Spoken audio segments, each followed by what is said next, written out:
Graça e paz, queridos. Mais uma vez aqui compartilhando com vocês uma reflexão com o tema hoje, o segredo da alegria, Filipenses capítulo 4, verso 4. E aqui nós vamos passear por alguns versos do capítulo 4 para nos ajudar em 5 princípios na qual devemos sempre buscar esse segredo pela alegria. E aqui eu não quero tratar de um programa motivacional ou de um ideal de vida para a alegria. Não é nada disso. Na realidade, nós vamos construir uma cosmovisão bíblica sobre a alegria no Senhor.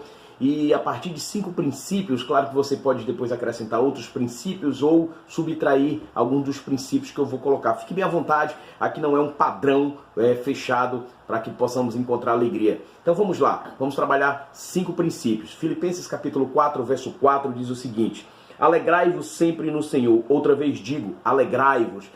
É importante termos como ponto de partida Cristo como nossa base, como nosso alicerce, como nossa âncora. Tentar entender um pouco essa visão do apóstolo Paulo a escrever aos Filipenses, na qual ele de fato não está focando nos problemas, no espaço onde ele está, nas dificuldades. Paulo está colocando sua dependência de fato em Cristo Jesus, suas expectativas, seus desejos. E é nesse mesmo pensamento que eu gostaria de caminhar com vocês e buscar essa identidade, buscar de fato esses princípios. O primeiro dele é: não andeis ansiosos por coisa alguma. Quero trabalhar com vocês versos 6 e verso 7 do capítulo 4, que diz assim: não andeis ansiosos de coisa alguma. Em tudo, porém, sejam conhecidas diante de Deus as vossas petições, pela oração e pela súplica, com ações de graça, e a paz de Deus, que excede todo o entendimento, guardará o vosso coração e a vossa mente em Cristo Jesus. Queridos, olhar para esses versos é entender o quanto as preocupações, enquanto as aflições da vida têm roubado o nosso tempo e têm nos colocado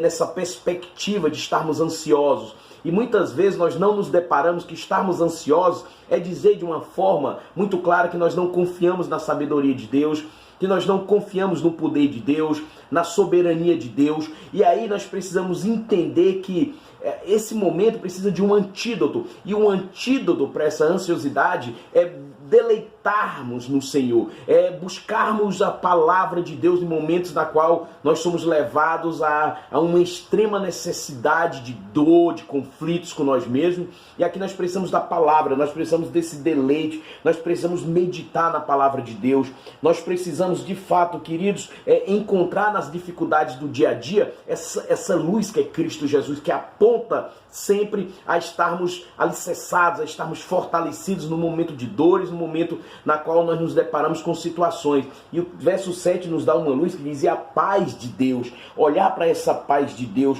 olhar para essa atitude na qual nós temos que buscar essa paz, essa de fato, entendermos essa grandeza de que está em Cristo Jesus, e na qual é contrário a este século, é contrário a este mundo, porque as pessoas têm buscado uma paz, uma alegria em coisas passageiras, ou seja, quando vão se deparar as suas dores e os seus sofrimentos já retornaram. O que nós precisamos pensar é que nós precisamos estar alicerçados nessa alegria, alicerçados nessa paz. E aqui eu não falo de um mantra, aqui eu não falo de uma paz interior, aqui é muito mais que isso. Aqui é uma paz que ela extrapola todos os entendimentos. E essa paz ela só é encontrada pelo aquele na qual tem Cristo Jesus, aquele na qual é movido pelo Espírito Santo. Então o primeiro princípio aqui que nós temos é um princípio de não andar ansiosos. O segundo é: tenha um padrão de pensamento positivo. E aqui é interessante, verso 8: finalmente, irmãos, tudo que é verdadeiro, tudo que é respeitável, tudo que é justo, tudo que é puro, tudo que é amável, tudo que é de boa fama, se alguma virtude há e se algum louvor existe, seja isso que ocupe o vosso pensamento. Então, queridos, fazer essa substituição de mente. Aqui, mais uma vez, não estou promovendo aqui um conceito de autoestima, brincar com autoestima aqui. Muito pelo contrário, o que nós estamos fazendo é como o texto nos ensina. O verso 8 diz: finalmente, irmãos, tudo o que é verdadeiro. E a minha pergunta é, o que tem ocupado o seu coração, o que tem ocupado a sua mente de fato, precisa ser substituído pelo aquilo que vem do alto, aquilo que vem de Deus, aquilo que é a sua palavra. Não é nada superficial, mas é algo que precisa estar enraizado, é algo que precisa estar em uma convivência sistemática, contínua. Nós não vamos conseguir buscar essa verdade e essa troca de mente da noite para o dia, ou no simples clicar de dedos. Muito pelo contrário, você precisa de fato dobrar os seus joelhos, buscar a palavra de Deus, ter essa intensidade dessa mudança. E aqui é uma mudança radical, é uma mudança que vai causar dores, é uma mudança na qual nós precisamos substituir os pensamentos negativos, os pensamentos que têm nos colocado para baixo, e buscar pensamentos na qual apontem sempre para Cristo Jesus, tirando de nós toda essa responsabilidade de sermos alguém que pode ter autocapacidade de resolver todas as coisas. Terceiro princípio aqui, queridos, é adapte-se às circunstâncias. Aqui eu quero compartilhar com vocês o verso 12 que diz: tanto ser estar humilhado como também ser honrado. De tudo e em todas as circunstâncias já tenho experiência, tanto de fartura como de fome, assim de abundância como de escassez. O apóstolo nos ensina não uma mera adaptação. O que ele está nos ensinando aqui, queridos, é de uma forma muito prática, é a viver, não conviver, mas a viver tanto com saúde como no momento da qual nós estamos passando com dores, momento de alegria, momento de tristeza. O apóstolo nos ensina um equilíbrio, o apóstolo nos ensina a caminhar por todas essas áreas, a nos adaptarmos. Há momentos que estamos felizes e há momentos que vamos estar tristes. Ou seja, nenhum pode roubar esse objeto do outro. O que nós precisamos entender é como nós estamos fortalecidos quando temos o que comer e quando não temos o que comer. É como que nós vamos superar cada situação, como que nós levamos isso ao Senhor, como que nós reconhecemos e como que nós agradecemos. Então o terceiro ponto é adapte-se rápido. Nós vivemos numa geração que tem mudado muito rápido, uma geração que ela tem caminhado de uma forma, em uma velocidade que nós não conseguimos acompanhar. Ou seja, precisamos nos adaptar. Amanhã, talvez nós tenhamos que ter um novo escopo para sobreviver em determinadas circunstâncias. Então, aprenda a adaptar-se. Em quarto lugar, tenha certeza de que Deus lhe concederá força para enfrentar todos os desafios. Verso 13, super conhecido da igreja.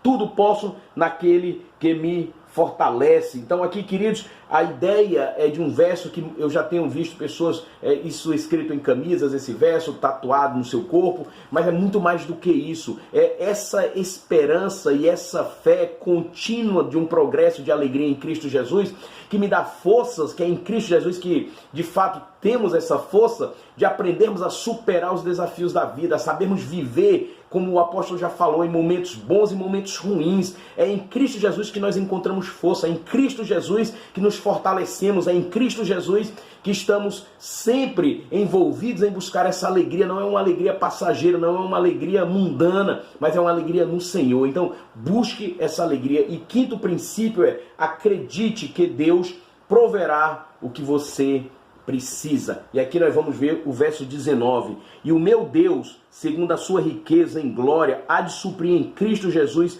cada uma de vossas necessidades. Mais uma vez aqui, o texto termina com Cristo Jesus. É em Cristo Jesus que nós vamos alcançar nossas necessidades. É em Cristo Jesus, de fato, que nós vamos ancorar, estarmos ali seguros e sabendo que Ele é poderoso, de fato, para suprir tudo aquilo da qual a sua palavra tem nos prometido, aquilo que sua palavra tem nos direcionado. Então, queridos, se nós queremos de fato alcançar o segredo da alegria, não é numa esfera normalmente humana que nós vamos alcançar, não é em nossas expertise, não é no nosso mero conhecimento teológico, é muito mais profundo. Enquanto nós de fato não encontrarmos Cristo Jesus como nosso suficiente Salvador, aquele que pode de fato nos levar a ter uma vida eterna, aquele na qual de uma forma única e soberana, na cruz do Calvário, conquistou tudo que nós nunca poderíamos conquistar e de fato adentrou nos santos dos santos, rasgando o véu de cima a baixo em sua carne